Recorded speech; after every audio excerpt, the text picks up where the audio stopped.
List તમારા માટે ready કરી છે. તો માર્કેટ રેડી છે, કશો વાંધો નહીં. આજે 200 પોઈન્ટ ઘટાડા સાથે ઓપનિંગના સંગે છે, પરંતુ આ એક્શનમાં એક્સપાયરી તો છે જ. નિફ્ટી એક્સપાયરી બાજુ સ્ટોક સ્પેસિફિક તમારા માટે 20 સ્ટોક્સ અમે આપી દીધા છે, જે આજે બમ્પર એક્શન માર્કેટમાં અને તમારો આજનો દિવસ કહેવાય ને કે એક્શન પેક ભર્યો બનાવશે. જો તમે કોઈ મિસ કરી દીધું હોય તો તમે ના કરશો. હું અજય ક્વિકલી ફરીથી રેપઅપ કરી લઈએ, જેથી કરીને તમે એડ કરી લેજો. અજય જે બિલકુલ, તો રિકેપમાં જોઈએ તો પરિણામવાળા સ્ટોકથી ચાલુ કરીએ. ઇન્ડિયન હોટલ, ખાસ કરીને જો જે પરિણામ આવે છે, પરિણામ બધા જ પેરામીટરમાં ઇન ગ્રીન એટલે પોઝિટિવ સાઇડ જોવા મળે છે. ઇન ગ્રીન લઈને ચાલશું. જેબી કેમિકલ, અહીંયા જો પરિણામ થોડા આપણને નેગેટિવ સાઇડ જોવા મળે છે. અહીંયા જો 4 પેરામીટરમાં જો કંપની જે નેગેટિવ આંકડા જ્યાં ખાસ કરીને જોવા મળે છે, તો ઇન રેડ લઈને ચાલશું.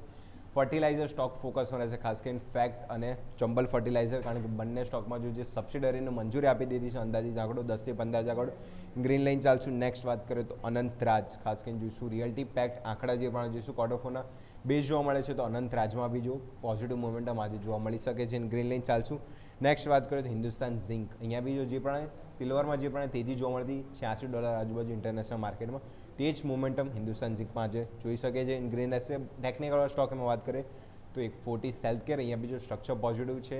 6 મહિનાના હાઈ પર સ્ટોક આપણને જોવા મળે છે. બ્રેકઆઉટના લાઇન ઉપર ઓર્ડર છે, જો બ્રેકઆઉટ આપે છે, મોમેન્ટમ તેજીને અહીંયા બી જોવા મળી શકે છે. Green line ચાલશું. સનફાર્મ અહીંયા જો finally round bottom structure breakout આપી દીધું છે. ગઈકાલે નો ડાઉટ હાયર લેવલથી થોડું આપણને જોવા મળ્યું હતું, પણ બ્રેકઆઉટ ઉપર જ ક્લોઝિંગ આપ્યું છે, તો મોમેન્ટમ ફાર્મા સ્ટોકમાં પણ હજી બી કન્ટિન્યુ છે, જોવા મળી શકે છે. Green line ચાલશું.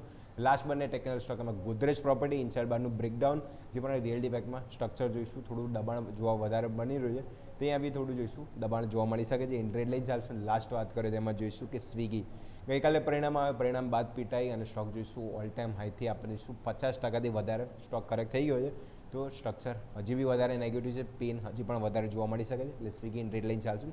ટોટલ 10 સ્ટોકમાંથી 3 સ્ટોક છે ઇન રેડ છે અને 7 સ્ટોક ઇન ગ્રીન લઈને ચાલીશ. ઓકે, તો દર્શક મિત્રો, મારા પણ ટોટલ જે ટોપ 10 સ્ટોક છે જે મેં વાત કરી અને આપણે ક્વિકલી રેપઅપ કરી લઈએ. પહેલા 2 સ્ટોક્સ હતા અને બંને આલ્ફાબેટિકલ એથી શરૂઆત થતા, બંને ટેકનિકલ આવડા હતા. એક છે એબોટ ઇન્ડિયા, કે જેમાં તમે જો ટેકનિકલી શેરમાં બહુ સરસ મજબૂત ક્લોઝિંગ જોવા મળી છે, એટલે અહીંયા એક તેજી સંભવ છે. સેકન્ડ આપણે વાત કરીએ એ પ્રમાણે એથર એનર્જી, એવી થીમ એમ પણ ચાલી રહી છે, પણ ચાન્સીસ છે કે એક એક્શન જોવા મળશે, પરંતુ એ ટેકનિકલ બ્રેકઆઉટ પણ સરસ છે. તો એથર એનર્જી આ 5 સ્ટોક છે કે જેને આપણે ગ્રીન લઈને ચાલીશું. જેબીએમ ઓટો ગઈકાલે સરસ બ્રેકઆઉટની તૈયારી બતાવવાની નજીક ક્લોઝ થયું છે અને કંપનીના પરિણામ પણ આવ્યા છે. સરકાર પણ એવી તરફ પ્રોત્સાહન આપી રહી છે, એટલે જેબીએમ ઓટો પણ આપણે ગ્રીન લઈને ચાલીશું. નેક્સ્ટ વાત કરીએ સિરમા એસજીએસ, તો અહીંયા પણ કંપનીના પરિણામ તમે જો તો એક સારા આપણને જોવા મળી રહ્યા છે, એટલે અહીંયા પણ ગ્રીન લઈને ચાલીશું. એચજી ઇન્ફ્રા અને એફકોન ઇન્ફ્રા બંનેને અહીંયા ઓર્ડર મળ્યો છે. એચજી ઇન્ફ્રાને વેલ્સપન એન્ટરપ્રાઇઝ તરફથી અને એફકોન ઇન્ફ્રાને અત્યાર સુધીનો સૌથી હાઈએસ્ટ મોટો ઇન્ટરનેશનલ ઓર્ડર મળ્યો છે, એટલે આ બંને સ્ટોક છે કે જેના આપણે ગ્રીન લઈને ચાલીશું. નેક્સ્ટ વાત કરવા માંગીશું એ છે જેએસડબલ્યુ એનર્જી. નફો ઘટ્યો છે, પરંતુ ઇબિડા આવક બહુ સરસ પરફોર્મ કર્યું છે અને સામે માર્જિન કંપનીના 38%થી વધીને 50% ગ્રોથ કરે છે, એટલે આ સ્ટોક પણ છે આપણે ગ્રીન લઈને ચાલીશું. ગ્રો, અહીંયા તમે જો જે એક્ઝિસ્ટિંગ જે ઓલરેડી ઇન્વેસ્ટર છે, સ્ટેક હોલ્ડર, એમાંથી તમે જો અમુક લોકો હિસ્સો વેચી રહ્યા છે, એટલે બ્લોક ડીલ શક્ય છે અને ઇન્વેસ્ટરની એક્ઝિટ એ થોડું સ્ટાર્ટિંગમાં એક નેગેટિવિટી માટે આપણને જોવા મળી શકે, એટલે રેડ લઈને ચાલીશું.